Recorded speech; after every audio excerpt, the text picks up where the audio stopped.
王叔、甘大夫安好。二位公子安好。公子当、公子季安好。哎，公子季，你手里捧的是什么呀？众臣为公行还是公署之事相持不下，父王令众人各上书表叙述。这么说，大王是要二位公子拿着他们的书表叙述去学习？正是。二位公子慢走。王叔、甘大夫继而告辞。好，走好啊。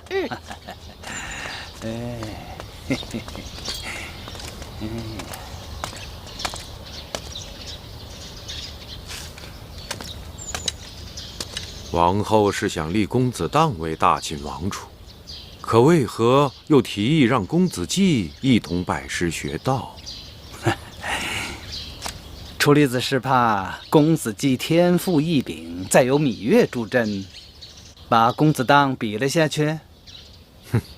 你我调教公子当数年，让一个6、7岁的小儿比下去，总是丢人。楚离子不用多虑，这宫里人们要提起此事，就说公子季是公子当的小伴读。伴读？只有太子才有伴读。第一公子当太子之前也可以有伴读。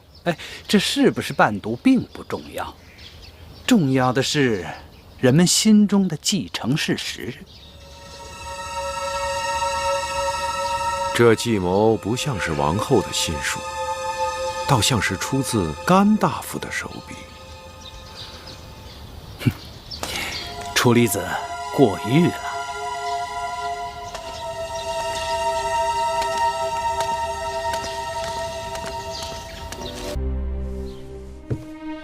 当儿和继儿此刻是否还在承明殿读书？回道，先生这2日让他们帮着司农处核对土地和户籍。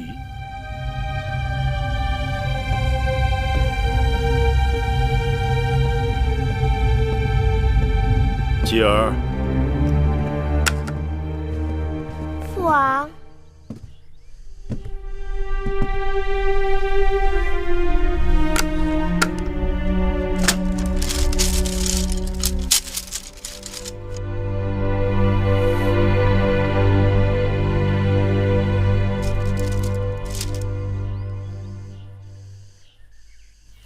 你王兄呢？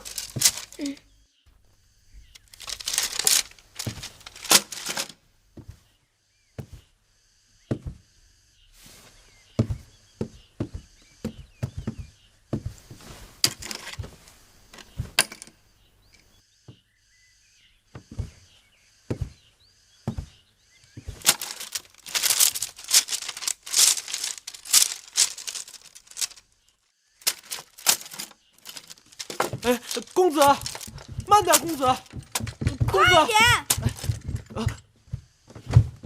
拜见大王，拜见父王。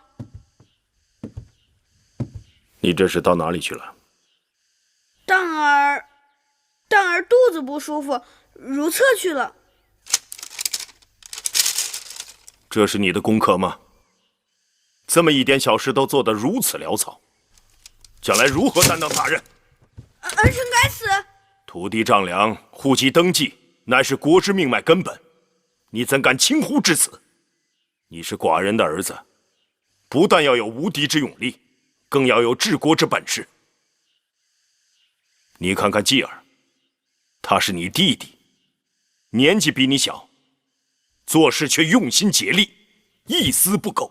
涂涂画画，打不得天下。先生每次让儿臣论兵法、论布阵，儿臣都是条理分明。论兵法振振有词，论政务笨嘴拙舌，习武厌文，你顶多只能做一介武夫罢了，如何担当大任？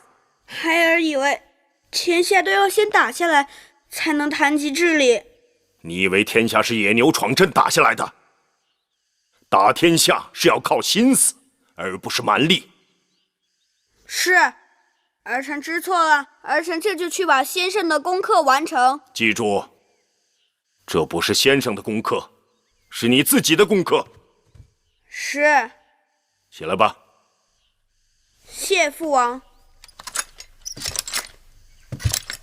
身为嫡公子，应该为其他兄弟的表率。寡人像你这么大的时候，恨不得一日当2日用，哪像你这样。好了，先生给你们的功课，以后再说吧。今日父王要给你们一个新的功课，是攻城略地的事情。是。朝廷重臣为伐韩还是攻蜀，已费议了多日。你们都看过张国相和司马将军的书表叙述，各自回去好好想想他们的长短利弊。3日后，与父王讲述你们的主张。是。王后，您不必太担心公子，公子年纪还小，贪玩也是正常的。等公子长大了，自然就好了。只是奴婢不明白，王后为何要抬举那芈月的孩儿，让他跟咱们公子在一起听先生传道授业？就算是要给公子找伴读，也该找个憨厚老实的。长此以往，当儿就知道什么叫机不可失，时不待我，就知道做人做事如履薄冰。可是那公子季处处都抢了咱们公子的风头。处处？哼，我看也未必吧。要真让他谈兵论将，他铁定会输给当儿的。母后回来了。当儿，怎么了？怎么愁眉不展啊？你这小脸蹭的什么？父王今日给我们出了题目，让我和公子季论述伐韩攻蜀的优劣。若论寻章摘句，那公子季说不定能抢个头彩。可论攻城略地，是当儿的擅长啊。话是这么说，但又不是真的带兵打仗，纸上谈兵，就连满朝文武都各说各的，孩儿怎能有十足的把握？你去请教你王叔和甘大夫，他们定能给你指点。对啊。哎，慢点儿！我不睡，我不睡。季儿该睡觉了。是啊，我不睡。哎呀，好了好了，季儿，娘亲，这么晚了，怎么还不睡啊？继儿今日提出要跟我们辩韩与蜀，说若辩不赢他今日便不睡了。我们3人说夏日莲花冬将雪，韩有韩的好处，蜀有蜀的悠长，用不着辩，他竟跟我们生气了。娘亲，继儿要跟婆婆他们辩韩与蜀。不是韩与蜀，是韩与蜀。哦，娘亲知道了。继儿是想辩秦国眼下是该攻韩还是伐蜀，对吗？这是父王留给我和蛋哥哥的功课。继儿不该为难婆婆他们，若要辩，该找侧室们去辩。娘亲明日带你去四方馆，好吗？好，太好了。今日晚了，继儿该睡了。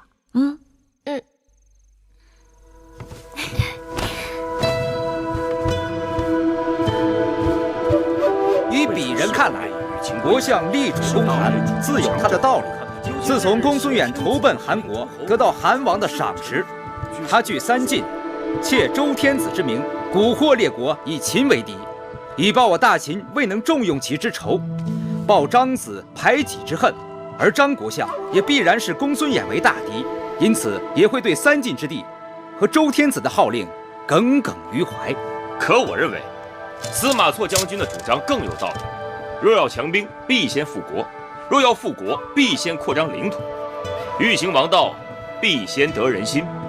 这3者齐备，则帝王之业自然可得。鄙人看来，战事可行否，全在稳妥2字上。大王，他们都到了。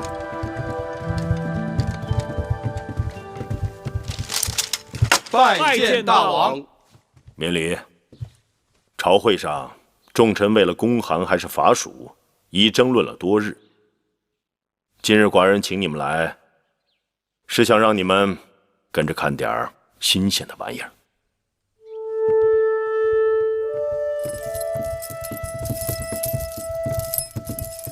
王后，请稍等。今日大王考当儿和继儿的功课，姐姐近日闲得发腻，所以邀妹妹前来，一起凑个热闹。当儿有绝伦之力，高士之志，继儿只能以勤补拙。大王虽器重当儿，但当儿也还需亲兄弟帮衬。王后，八子，请。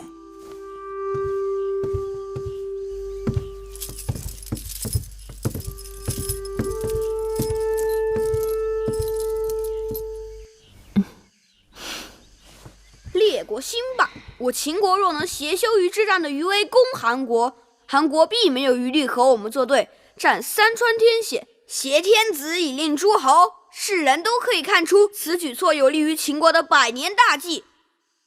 父王，羞于之战，秦国自己损失了数万将士，因为打仗，秦国错过了农时，去年、今年的收成都不好，如何支撑来年的战事？所以才要打大仗，才要攻韩啊！这2年的收成，反正是注定损失了，就只能从战争中获得。与韩国交战，占领城池和土地，就能获得收成。若是能够挟持周天子，还能令各国上贡。万一败了，或者僵持不下，那秦国就没有退路了。我大秦威武之师，怎么可能败呢？僵持也不可能，定是一战而胜。胜败乃兵家常事，谁能保证每仗必胜？那攻韩没有必胜把握，伐蜀就一定能赢吗？这么说，当哥哥其实认为攻韩、伐蜀都可以，能打赢谁就打谁。那是自然。哎，不对，我不是那个意思，父王。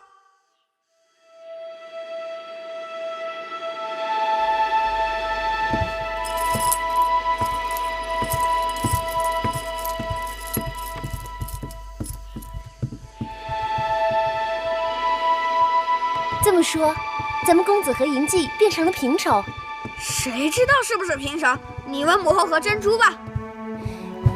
那是咱们公子谦虚，变成平手，还不是为了给那嬴稷留点面子？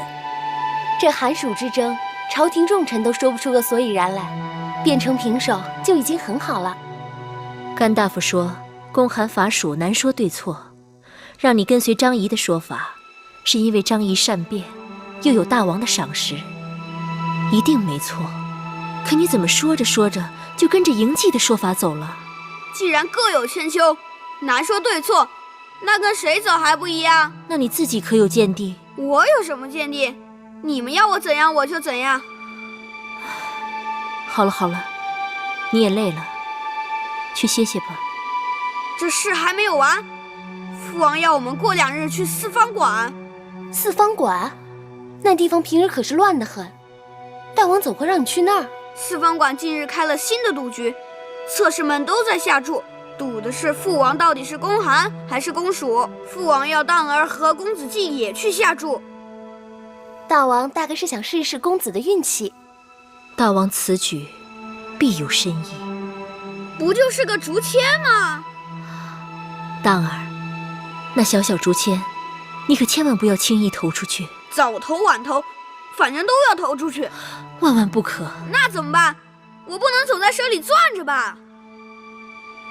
我寻思，朝堂上反对攻蜀的人多，侧室们应该也是如此。最周全的办法只有一个，你先在边上细细看看别人投的是哪种签，跟着大多数人投，该是赢率高一些。孩儿知道了。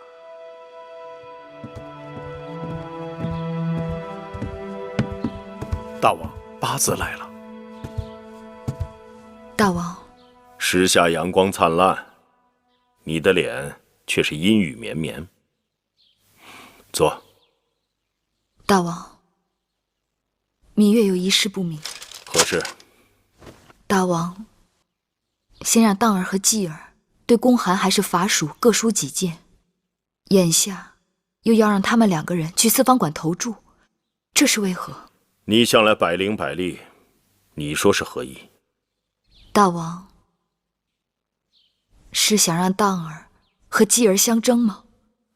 寡人是想看看自己孩儿的才干和天分。寒暑之争本来是朝堂之争，可眼下这样，恐怕会弄成荡儿和继儿之争，这会引起别人的怀疑，甚至是猜忌。谁会猜忌？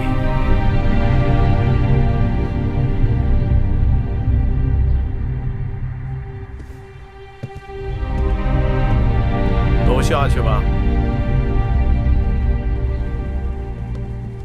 说吧，谁会猜忌？我怕会引起王后的猜忌。荡儿和继儿都是寡人的孩儿，就算他们相争，又有何不妥？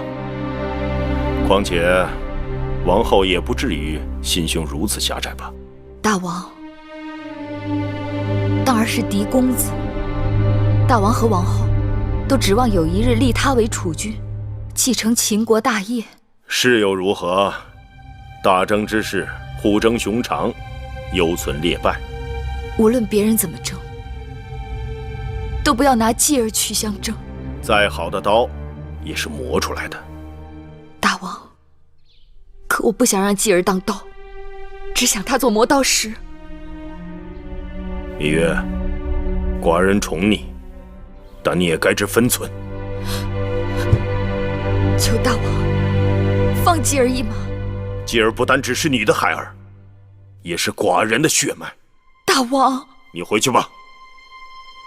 以后吴轩、成明殿就不要来了。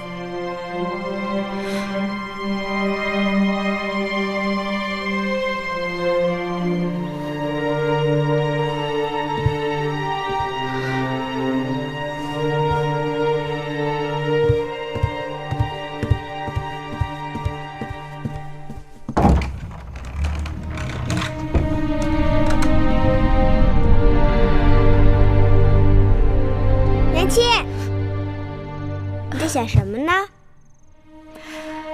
娘亲在想继儿。在想继儿的什么？在想继儿的将来，想继儿会成为一个什么样的人。继儿知道自己将来会成为一个什么样的人。像娘亲一样的人。继儿为何不说要成为父王那样的人？你父王可是大英雄。先做像娘亲一样的好人，再做像父王那样的大英雄。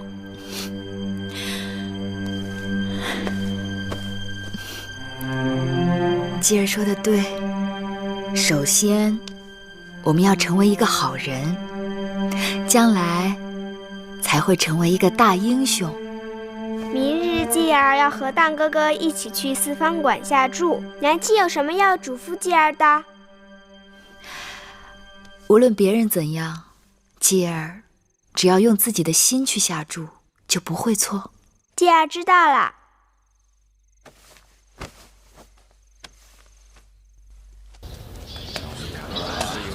在下赞同张相主道崎岖艰难，攻战巴蜀，兴师动众，得不偿失。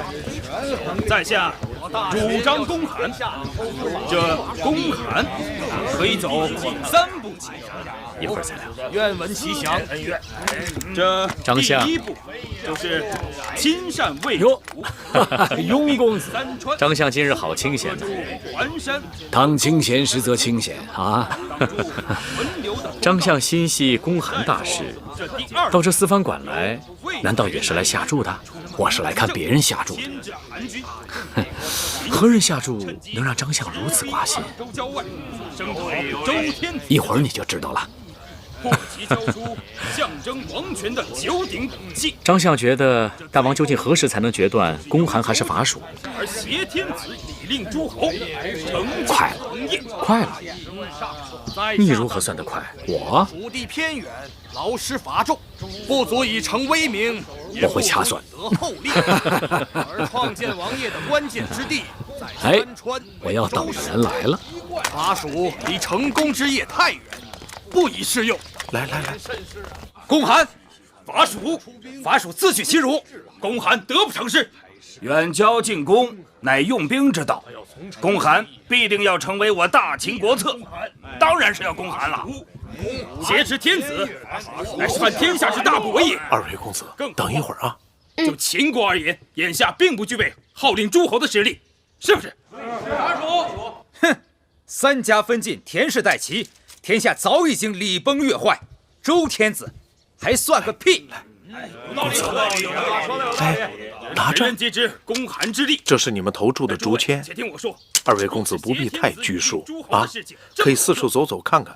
只要在四方馆天黑关闭前，你们进行投注便可，好吗？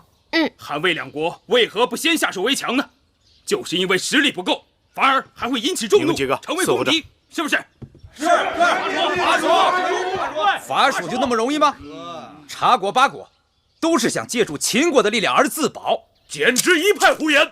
有莒国和八国引路，法属就是顺势而为，应势而动，所以必须得法属。公函，言之有理。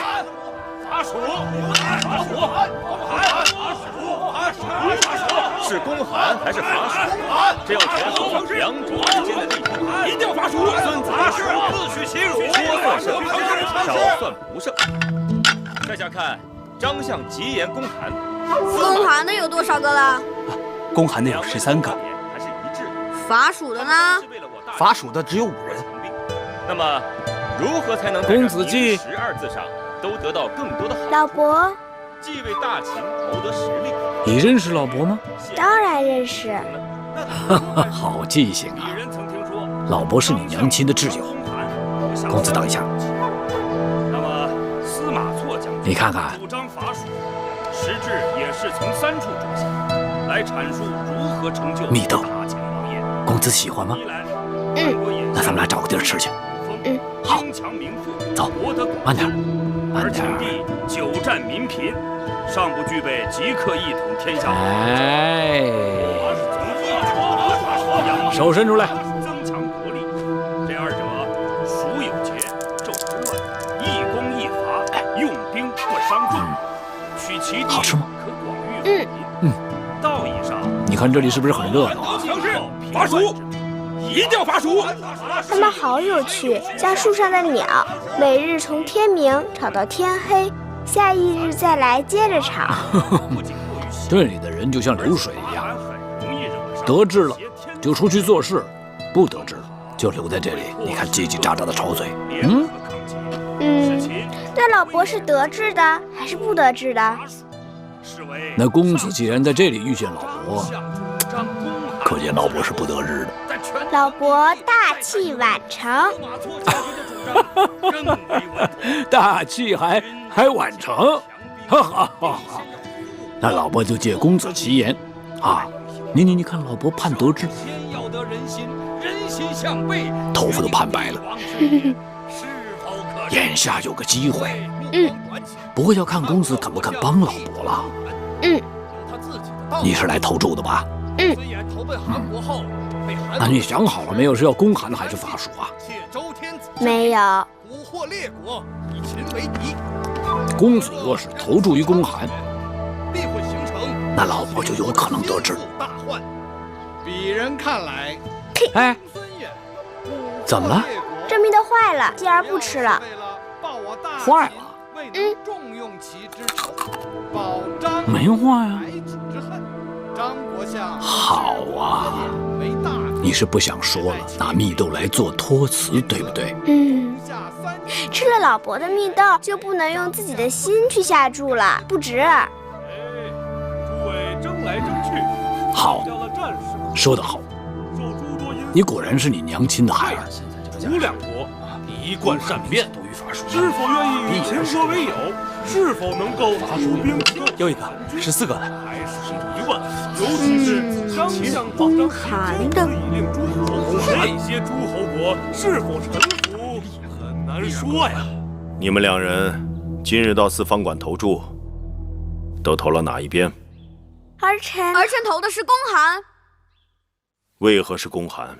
儿臣在四方馆看到侧室们大多主张公函，而前往投注的人也多将竹签投进公函的箱子里，这说明人心所归，为道与义。继而呢？儿臣投的是伐蜀。为何投伐蜀？因为儿臣看到有太多的侧室们主张公函，而大多数的竹签也投进公函的箱子里，所以你要反其道而行。父王不明白。继而看过父王与娘亲下棋，娘亲总说人人皆知的棋路，你的敌手也一定知道。继而的意思是，打仗要攻其不备，出其不意。如果人人皆知的路数，反而做不得，因为你的行为都在别人的算计之中了，对吗？你过来。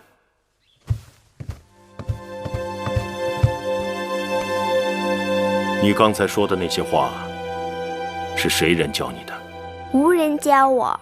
不是你娘亲让你这么说的吗？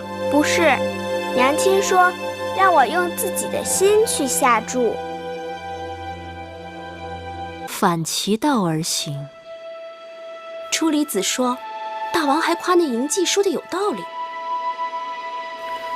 啊，甘大夫让奴婢告诉王后，不必过于担心。就算那嬴稷的话正对了大王的心思，并不代表此事可行。蜀道艰难，金汤地险，要不然这么多年来，秦楚两国虎视眈眈，却奈何不了巴蜀，就是这个原因。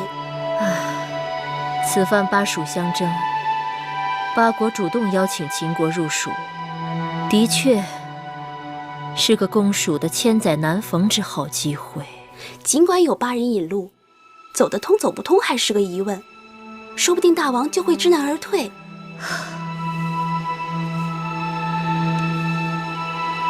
王后，你又头疼了？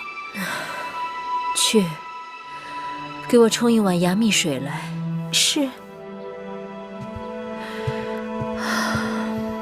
长子，我这次专程来你这儿，就是想问问你，你是否真的以为，假若我大秦攻巴蜀，弊大于利？芈月，你怎么也说这等糊涂话呢？嗯？巴蜀一直是秦楚两国的必争之地，可是蜀国跟楚国交好，一旦灭了八国，楚人就能借汉中而入巴蜀，对秦形成威胁。反之，秦国若能利用巴察两国之求援，引兵入巴蜀，以巴蜀之富庶，定能成为秦国之粮仓，那样秦国的关中、汉中、巴蜀就能连成一大片了。长子好见解。但是别忘了，蜀道崎岖，难似登天呢。长子，蜀王最喜欢什么？蜀王贪财，可无补于事。你该不会真以为他接了我们的财物，就能把江山拱手送给我们？有隙可乘，总好过无懈可击。长子真的赞同伐蜀？是，大王。楚若得蜀，可以压秦；秦若得蜀，可以伐楚。有朝一日，大王若能将楚国纳入囊中，这天下就得了一半了。可你当初，我当初，当初，张仪太过看重个人荣辱恩怨了。我与那公孙衍不共戴天，总想除之而后快。再加上蜀道之艰难，让微臣又找着了一个畏而却步的借口。眼下恩怨仍在，蜀道仍难，长子却变了。张仪私心再重，他也重不过大秦的江山社稷。况且微臣已经找到了将蜀道变得容易的计谋了。何计？老子曾曰：将欲废之，必固兴之；将欲夺之，必固与之。要得蜀国，大王必先给予之。给予？给予什么？那蜀王贪财，大王可先给予他财物啊。怎么给予？大王是否听过这样一个故事啊？晋国的智伯欲伐仇尤国，可是仇尤国山高路险，于是智伯就命人铸造了2口大钟，再以广车赠予仇尤国。这仇尤国想将这2口大钟搬运回自己的宗庙，于是只能派人移山填水，专门修建了一条大路。好计，好计！张子不愧为寡人的智囊。把木剑给我叫来。是。大王是否想知道实情啊？有何实情？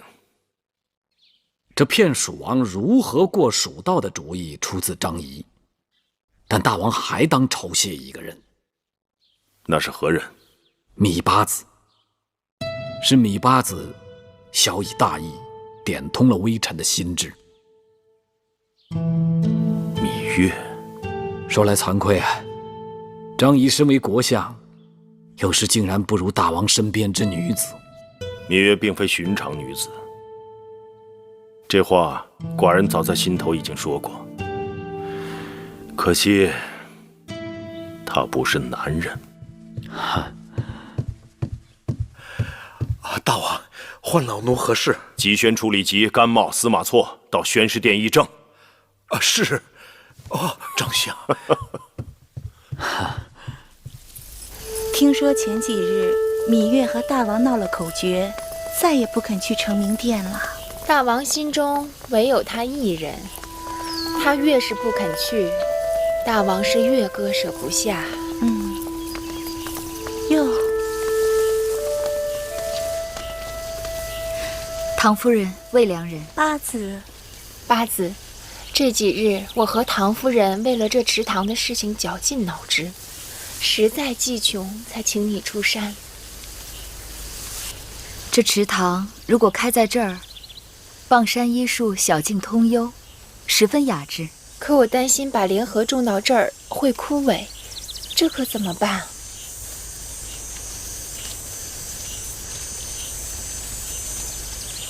荷花喜光，贪恋日晒，极不耐阴。池塘开在山背，平时日照时间就短，是难了些。不过，这池塘虽在山背，但这小山走向本来就是东高西低，可将这边的树木伐掉些，让早晨的日光照到池塘，莲荷必可受益。把这边的树木伐掉，岂不显得残缺破败？哎呀，我正为了这山坡景致过于荒凉而发愁呢。不如借机修一条小径盘上山坡，再在山坡上修一处凉亭。这上有凉亭，下有荷塘，还多了一景。太好了，可谓一箭双雕呢。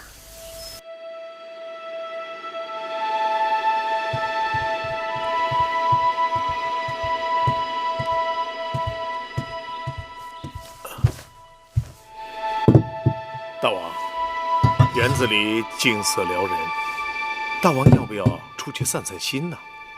不去了，那园子陈年旧景，没什么情趣。魏良人、唐夫人还有芈八子，正商量着凿山开渠、引水建亭呢。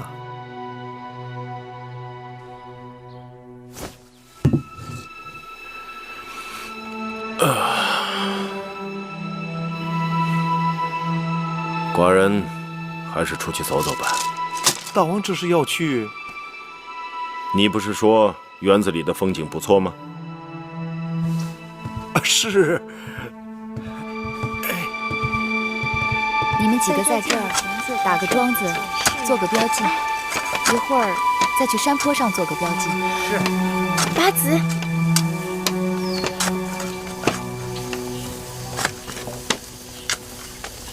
拜见大王。免礼。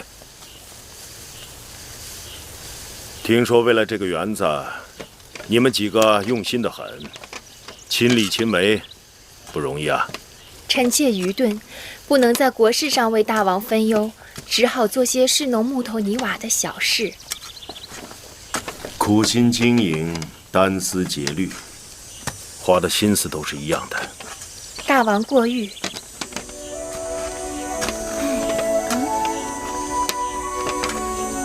大王，我们还有选建亭子的地方，就先告退了。好，你们忙你们的吧。哟，大王恕罪，老奴忘了炉子上还正煮着茶呢。去就来。老糊涂。你们几个也都走了吧？是。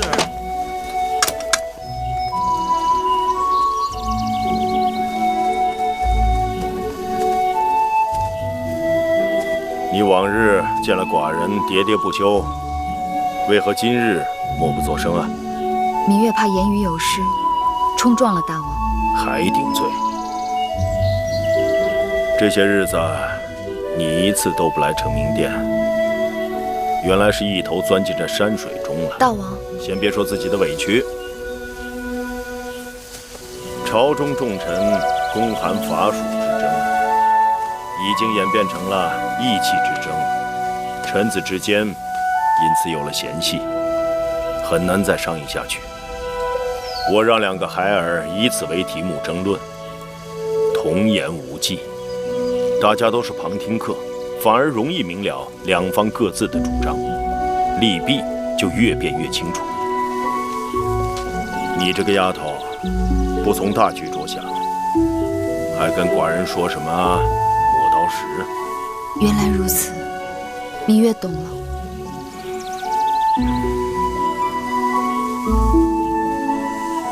芈月错了，望大王恕罪。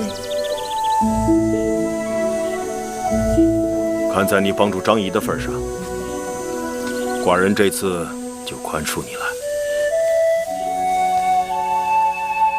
我下站。那让娘亲想想，该下哪儿啊？继儿，大王，来。父王，你好久没来了。可有想念父王？啊？父王，我好想你呀。继儿又重了。继儿快下来，父王累了。来，公子。走了，小公子，我们出去玩去。来，来。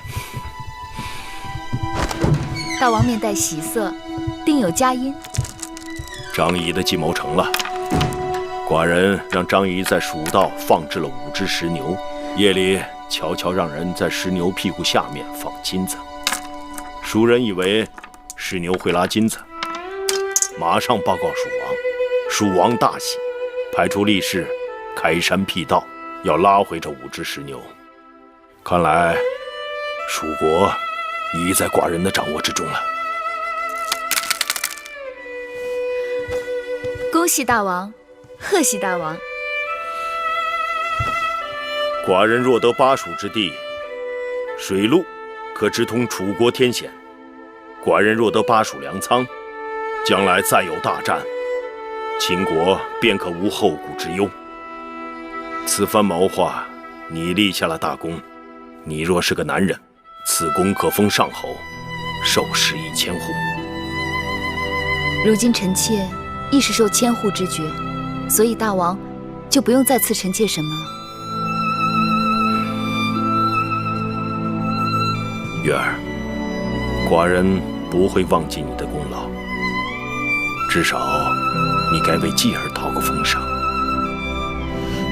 那臣妾暂且记下，等有一日再来向大王讨要，可好？不好，寡人从不赊账。那今晚老伯再背月儿一回。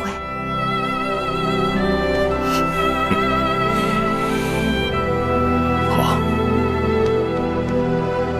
捷报！捷报！捷报！捷报！捷报！公元前315年，秦军借道巴国，占领成都，蜀国灭亡。又借察国与巴国劳军之机，一举灭亡了巴国和察国，尽收巴蜀之地。从此，秦国从水路可直插楚国大后方。秦军拿下巴蜀之地，大王今日在朝堂上奖赏攻占巴蜀的有功之臣，竟然还特别夸赞了公子季，说他力主攻蜀，见识过人，可与那神童像什么相比？像什么？神童项佗，他7岁时，孔子尊他为师。这殿外边怎么这般喧闹？大王欢喜，论功行赏，宫内外弹冠相庆。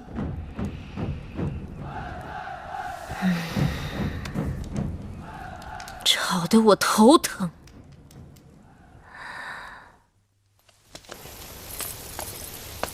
转眼又是一年春日了，光阴似箭啊！春光依旧，物是人非啊。姐姐可曾听说张仪前几日在朝堂上说，大秦疆土现今已扩张数倍，江山社稷需要后继有人。他建议大王考虑立储，还说应当立长、立贤，却只字未提立嫡。朝中的旧族也有人公开推举公子华，这下王后的头疼病定会越发厉害了。王后的头疼病加重，大约还因为秦军占领了巴蜀之后，楚国的水路洞开，秦军自巴蜀沿水道入楚，可谓便利得很。他的王兄啊，又要来信骂人了。小心点，别弄洒了。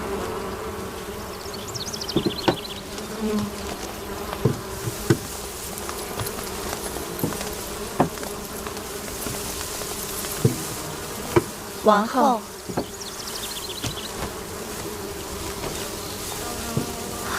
唐夫人，魏良人。皇后好兴致啊！过去只知道蜂蜜甘甜，殊不知这一点一滴的蜜糖竟来得如此不易。好在这园子里，一年四季花儿朵儿开得到处都是，疯子们也不缺食。王后当心，这些疯子与内侍们相处惯了，熟知了他们的气味，倒也没事。但若是陌生人，他们会毫不客气。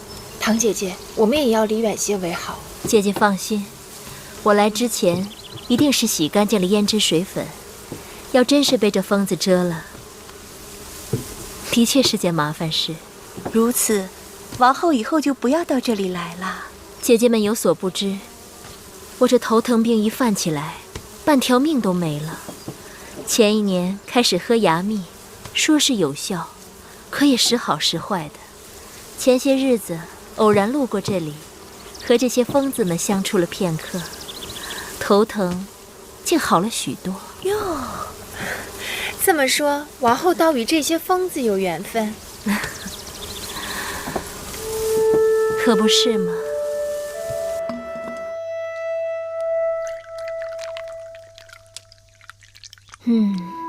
色泽如金，澄清透明，芬芳诱人，果真是好啊。你去让人再打2罐，给魏良人和唐夫人送过去。是。母后，当儿回来了，继儿也来了。拜见母后。别拘着，过来，让母后好好看看你。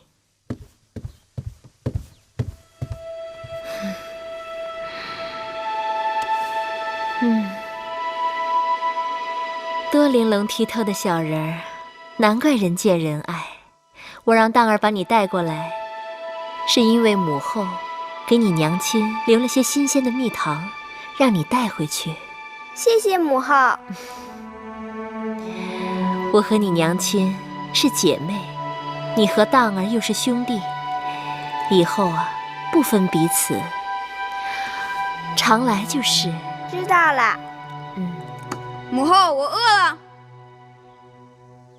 继儿一定也饿了吧？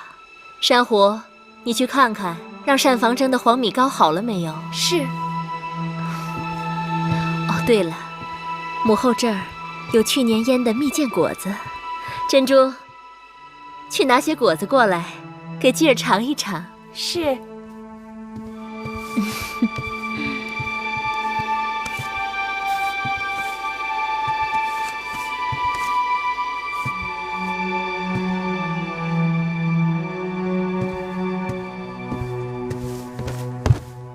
都这个时辰了，继儿怎么还不回来？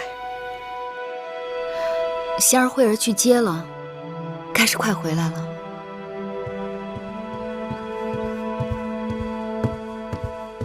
继儿呢？公子被公子当带到王后处去了，王后说要留他用晚膳，我也不好推辞，就只好让慧儿在那等着。王后近日为何对继儿这般亲热？姑姑的意思是，这2年，王后一直闹头疼病，最怕嘈杂吵闹，更不喜见小孩子。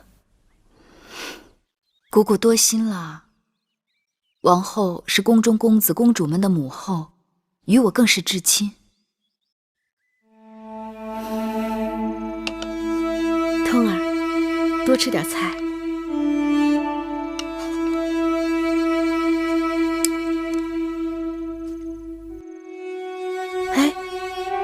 通儿，你又去哪里淘气了？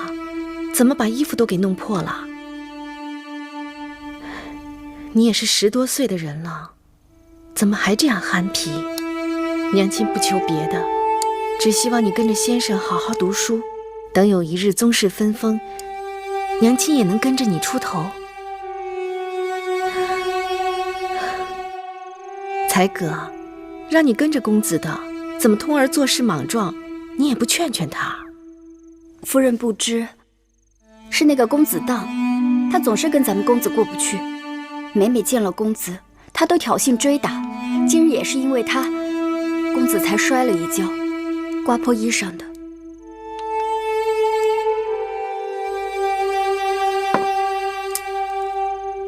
怎么了？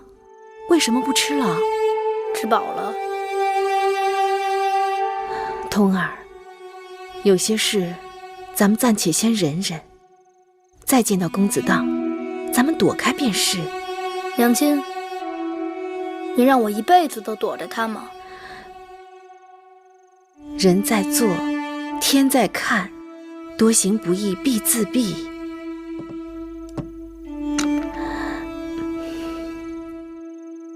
啊，对了，通儿，娘亲前些日子亲自酿了些桂花米酒，今日拿出来一尝，香甜如蜜。才哥，快去给通儿倒一小碗来。是。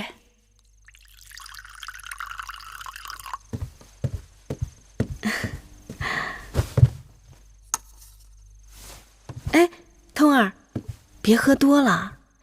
这个米酒不似寻常的米酒，它是由东夷进贡的极品胭脂稻米酿就的，后劲儿可大得很。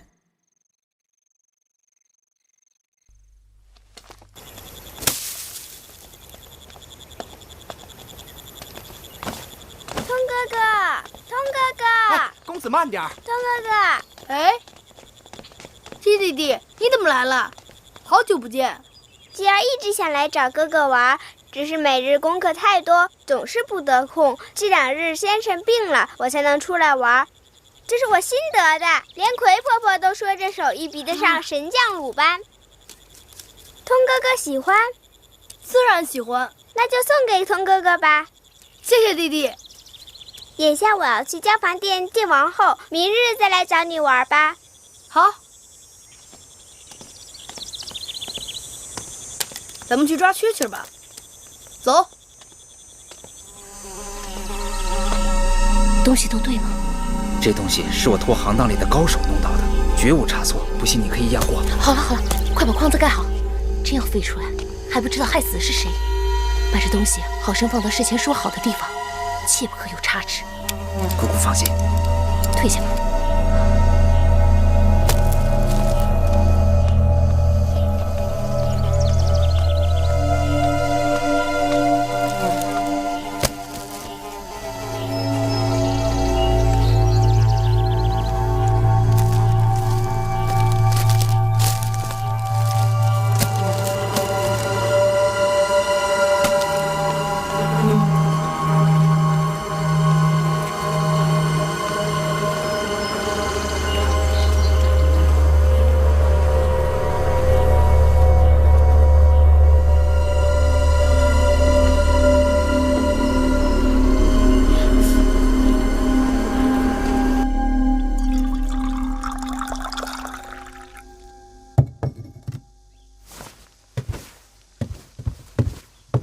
王后，小心烫。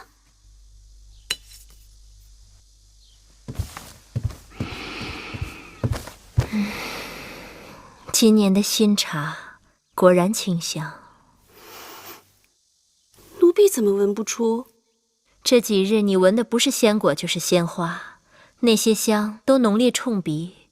这淡雅的清香，要沐浴清新后才能觉出来的。王后说的是，为了熏制那东西，奴婢已经在新鲜瓜果和花朵堆里守候了3日，弄得奴婢身上也是香气袭人。昨日奴婢到园子里去，引得不少疯子围着奴婢打转。还是当心些好，这2日花园就不要去了。是。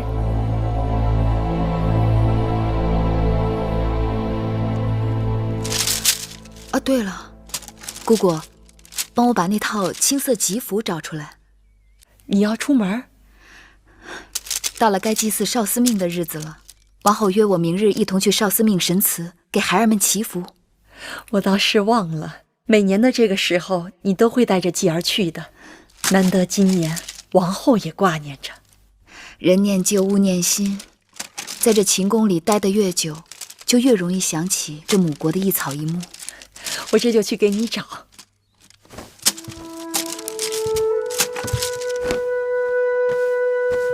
人靠衣裳，马靠鞍。继而穿上这身衣裳，果真是大不同。母后，继儿可否将这件新衣穿回去给娘亲看？当然，这是母后特意让人为继儿明日到少司命神祠去祭祀而缝制的衣裳。谢母后赏赐，继儿会好好爱惜这件新衣。真乖。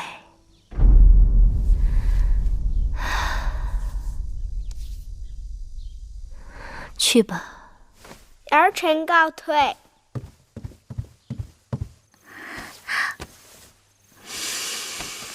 这件衣服真是花了不少心血，光这绣工怎么也得1-2个月吧？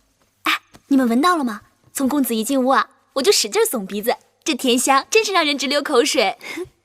公子的衣裳真好看，香儿做梦都想有一件。公子借姑姑穿几日吧。明日我要和娘亲一起去少司命神祠祈福，回来后，姐还是不给你穿。哎呦，继儿，快把新衣裳脱下来，小心弄脏了。娘亲，明日继儿穿着新衣去少司命神祠，少司命见了肯定会很欢喜，对吗？少司命对天下孩儿一视同仁，并不在乎是纯衣百结还是包衣薄带。但继儿穿着新衣去祈福，是继儿对少司命的一片敬意。98、99、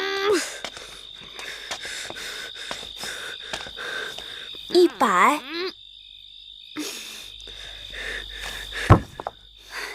公子好厉害！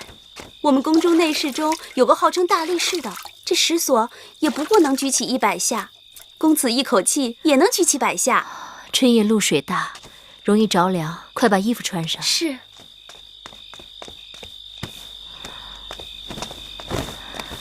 蛋儿，告诉母后，你多大了？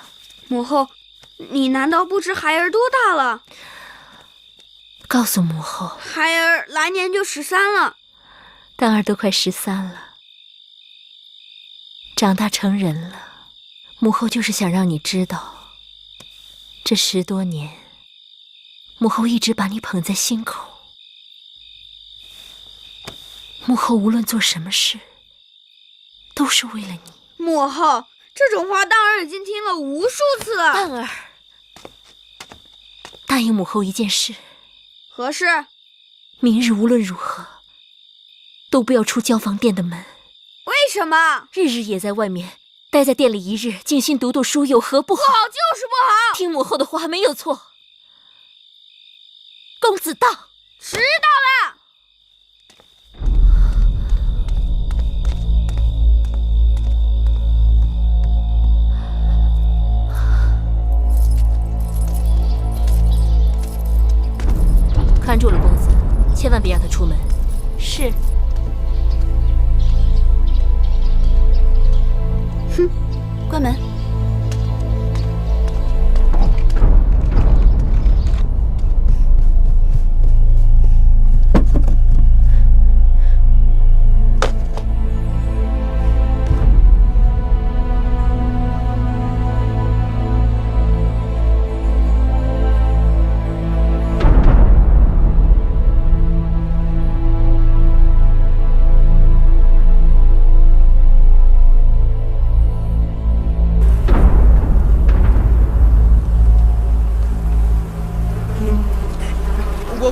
你们翻吧，你快点，公子都说了有好东西喝。好好，我试试。哎呀，这个不行。来，你来，下一个。好，你来。翻得好，还有谁？翻好了再给你们喝。你来。好，这一轮结束了，你过来喝吧。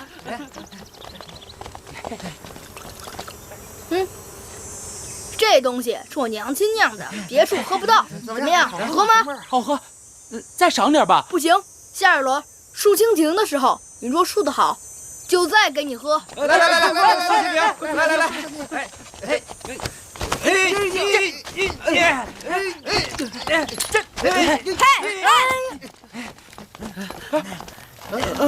公子荡，你们这是喝了迷魂汤了？回公子，这不是迷魂汤，这是神仙汤。放屁！公子不信可以尝尝，喝了这个，平常不行的都行了。我这就给您竖个蜻蜓看看。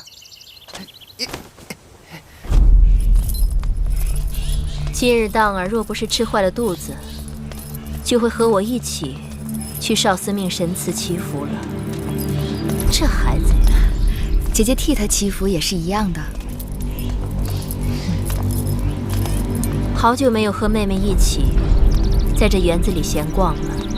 这旖旎嫣红，草长莺飞，倒是让我想起了当年你有在楚国时的情景。姐姐说的是，那时候的你我，又比眼下的荡儿和继儿能大多少？我有时还常做梦，梦见自己仍是年少无知，和姐姐在楚宫里淘气呢。毕竟是梦，你我都回不去。给我尝尝。不行，这东西你没喝过，所以你不能喝。哎呀，啰嗦什么？你快给我！我说行就行。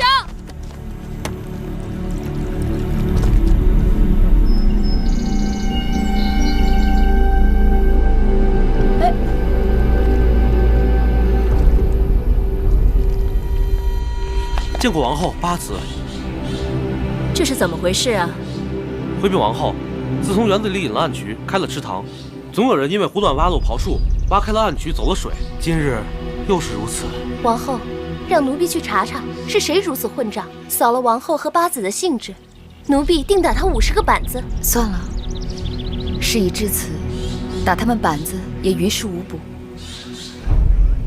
好在这儿还有一条小路，平日走的人少，但景致还是不错的。婆婆，咱们走这儿吧。王后，继儿，继儿，继儿，你慢点儿，快点儿。继儿，继儿，慢点儿。葵婆婆，快点儿。继儿，等等，葵婆婆。继儿，快点儿，葵婆婆。哎呀，王后，哎呀，王后，怎么了？怎么了？不小心崴着脚了，快坐下歇歇，快！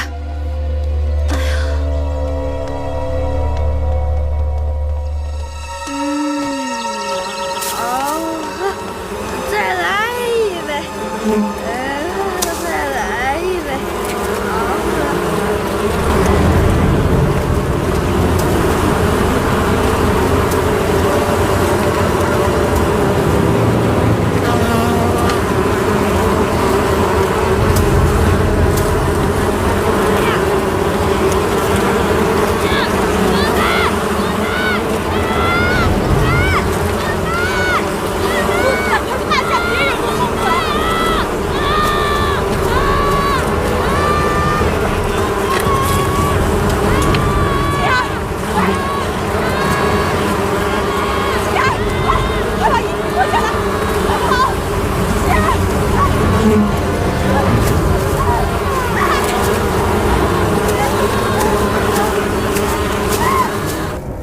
妹妹不必担心我，你快去追继儿吧。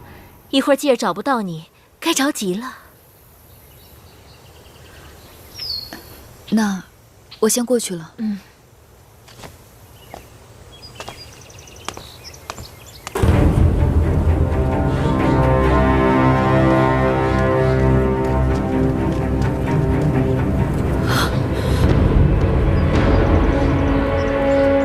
快过！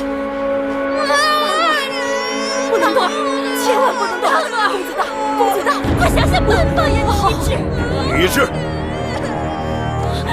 大王，攻击公子当的疯子应该有2种，一种是普通的疯子，一种是杀人疯。对待普通的疯子，奴婢还有办法，只要锋刺拔掉，用皂角水冲洗，再用筅台捣碎，糊住伤口，便可逐渐痊愈。但是杀人疯不同，它的毒性极大，从来就没有对症的草药。要想治疗公子当，只怕什么？大王恕罪，奴婢无能。李密，大王，臣眼下也没有什么更好的办法，只能是先拔去毒刺，再用拔罐吸出部分毒血。那皂角水和筅台也对毒性攻心有些延迟作用，但是要想治愈，恐怕就……谁说没有办法的？一定会有办法的。王后，您别着急，奴婢再想想办法。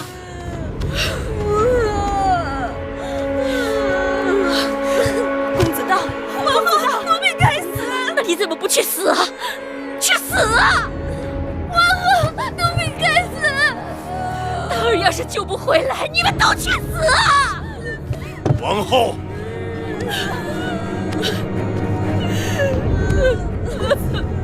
大王，救救当儿啊！救救当儿啊！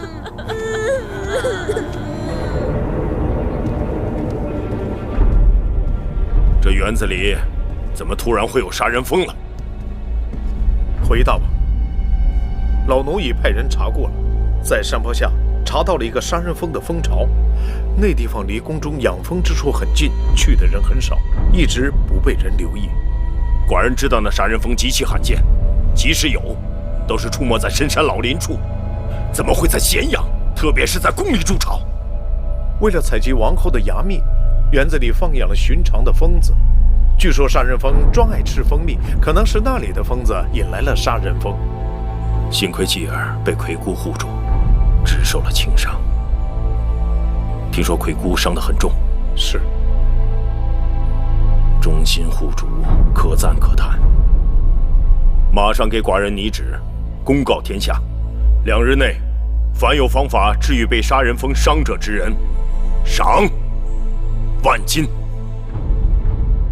怎么会那么巧？公子当偏偏是喝了咱们的米酒，就遇上了杀人蜂。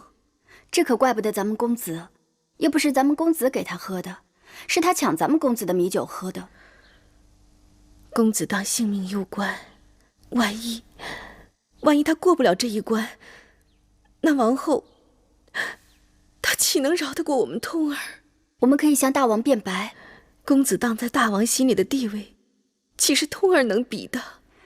加上王后挑唆，我们百口莫辩。娘亲，那杀人蜂是被人故意放在那儿的。你有何证据？是孩儿亲眼所见。那人是谁？是王后身边的一个丫头，叫什么来着？叫珍珠还是叫珊瑚？对，就是叫珊瑚。还有一个我不认识的内侍。童儿，你可看清楚了，这件事可万万不能胡说呀！千真万确，珊瑚给了那人一笔钱，那个蜂巢原来只装在竹筐里，被那个内侍放到石头缝里。我当时不知道那就是杀人蜂。难道说有人买通了王后身边的人，要害死公子当？不大像。娘亲，你别忘了，今日公子当被蛰，该是意外。若不是公子当，那他们要害死谁呢？今日遭难的还有魁姑和后来过来帮忙驱赶杀人蜂的几个小内侍。不是魁姑，更不会是那几个无足轻重的小内侍。他们不值得那些人下那么大的本钱。童儿，你是不是告诉我，魁姑是为了救公子季才被杀人蜂蛰伤的？是。但魁姑和公子季怎么会突然到那个地方去？听说王后约八子带他们去少司命神庙祈福。是王后的主意，是王后带他们去那儿的。天哪，那王后是要……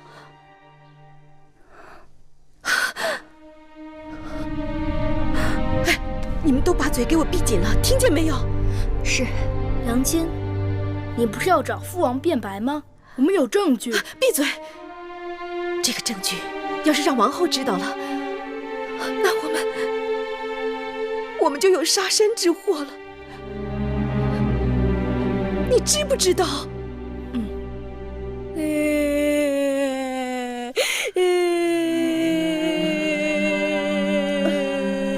姑姑，姑姑，姐儿，姐儿，继儿在，姑姑，继儿在。继儿没事，她只是手背上被蛰了一下，女医治已经给她上了草药。姑姑你放心。婆婆疼不疼？婆婆不疼，你看婆婆还吗？你别动，姑姑你别动，别动。人老了就是容易这儿疼那儿疼的，没事儿，歇息一下就好了。女医治和太医令都来过了，大王也出了悬赏。太医说你没事的，姑姑不用担心。知道好治不好都一样，别麻烦别人。婆婆，这儿一定要治好你。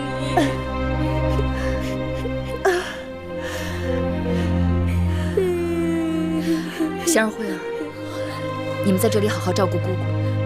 女医治留下的草药，你们每隔1个时辰煎一次，伺候姑姑服用。是。木心，走，你去点上灯，跟我再去园子里看看。是。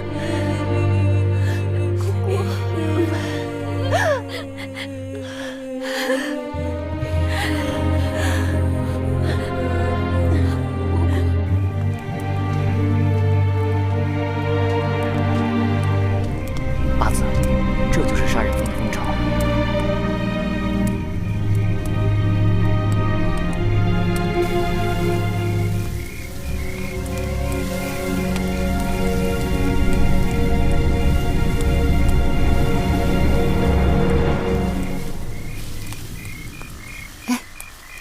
怎么回事？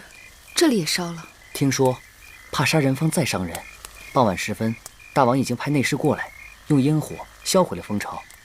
这大多数蜂子已经被烧死了，此刻已经看不出什么了。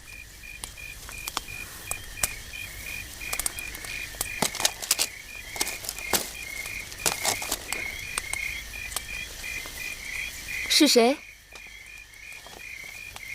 谁在那儿？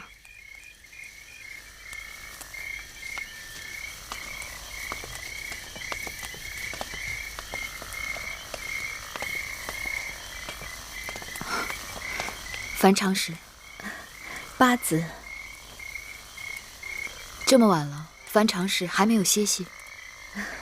八子不是也没有歇息吗？今晚这宫里，能睡得着觉的人，只怕不多。可不是吗？幸而上天有眼，公子季没有被杀人蜂伤得太重。可是公子荡伤势危重，魁姑为了救继儿，也是性命攸关。那杀人蜂平日并不主动招惹人，更不在有人经常出入的地方筑巢。我就是想不明白，他们是怎么突然出现在园子里的。我和妹妹想的一样，所以就想过来看一看。听说那杀人蜂平日里都是在树林里筑巢，在石缝里筑巢，只怕是不多见。是啊，也许是有人故意把他们的家搬到了这里。妹妹，这话是姐姐胡乱说的，妹妹可千万别放在心上啊。姐姐的话或许有些道理，那杀人蜂看似天灾，也可能是人祸。妹妹，天色已经晚了，妹妹和我都快些回去吧。等等，今日杀人蜂伤害魁姑和继儿的时候，公子通也过来帮忙相救，芈月感恩图报。八子和公子季一向对通儿友善，通儿这么做也是出自于天性。同心相亲，肝胆相照。我会记得樊长史和公子通对我们的好。上天垂怜，公子季今日没有遇害，只是八子以后也要留意。樊长史要我留意什么？留意有些人。妹妹，姐姐就先告辞了。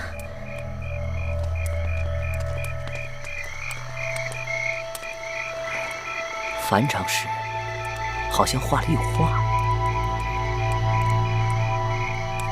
他定是知道了一些我们不知道的事情。